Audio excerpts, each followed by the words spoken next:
Hello friends, मैं जय। मेरे चैनल विशेष ज्ञान में आपका स्वागत है। आज हम अपने इस वीडियो में भारत में अरेस्ट के ऊपर क्या कानून है इसके बारे में बात करेंगे। तो अगर आपको जानना है तो मेरा वीडियो आगे तक देखते रहें। चलिए स्टार्ट करते हैं।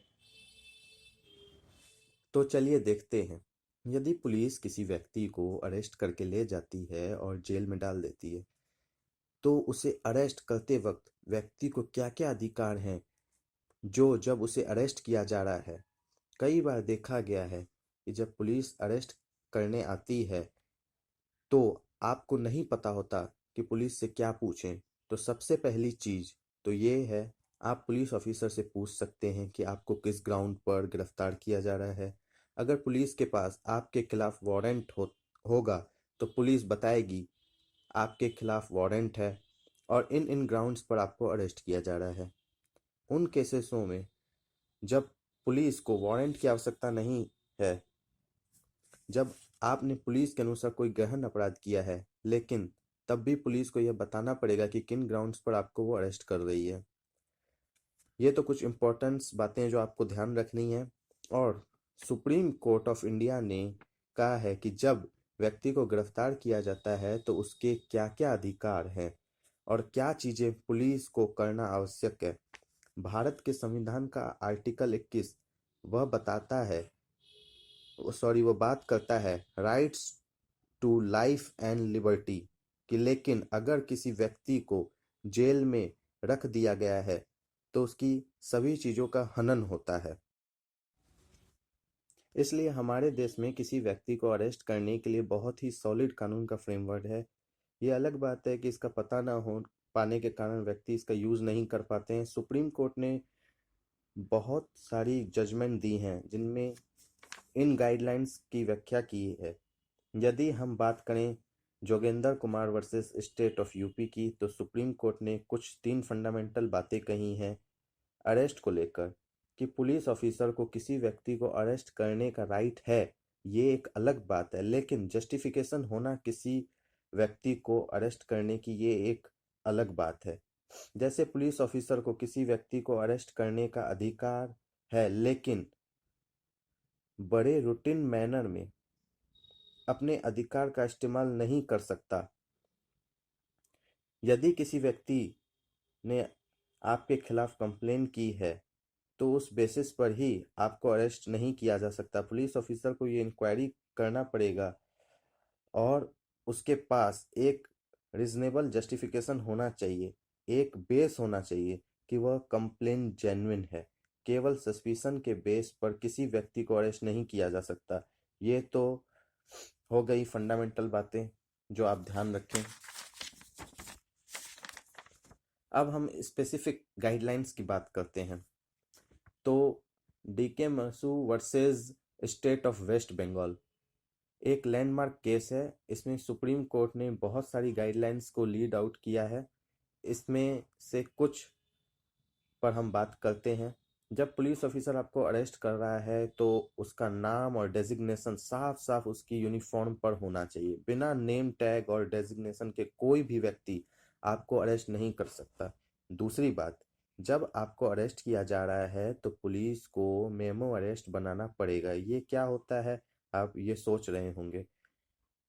इसमें पुलिस को लिखना पड़ेगा वो जो भी आपसे सवाल कर रहा है और आपको किस जुर्म में अरेस्ट किया जा रहा है, अपना नाम, डेजिग्नेशन, आपका नाम, आपको कब अरेस्ट किया गया, किस वक्त अरेस्ट किया गया, कहाँ अरेस्ट किया गया, ये सारी बातें उससे उसमें मेंशन करनी होगी।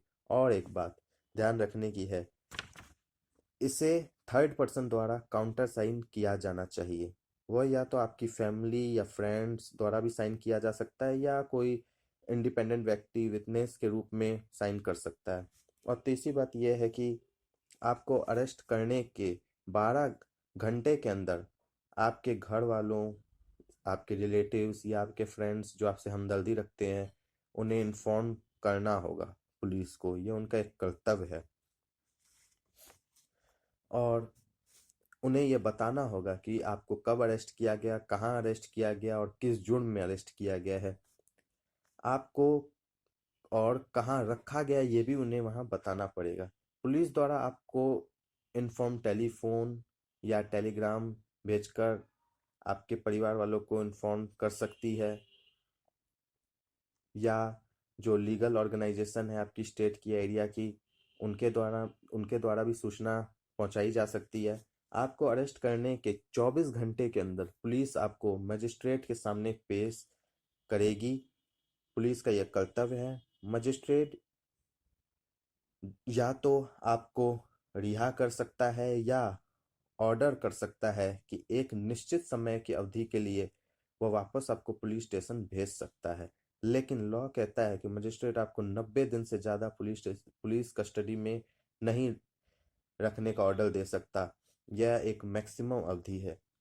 दूसरी बात, जब आपको अरेस्ट किया जा रहा है तो आपके शरीर पर माइनर या मेजर इंजरीज हैं अगर, तो आप पुलिस से रिक्वेस्ट कर सकते हैं कि आपका इंस्पेक्शन करवाया जाए, और एक पुलिस द्वारा इंस्पेक्शन मेमो भी तैयार किया जाएगा जिसमें यह दिखाया जाएगा कि आपको कहाँ चोट है, कितनी चोट है, या चोट कितनी गंभीर है।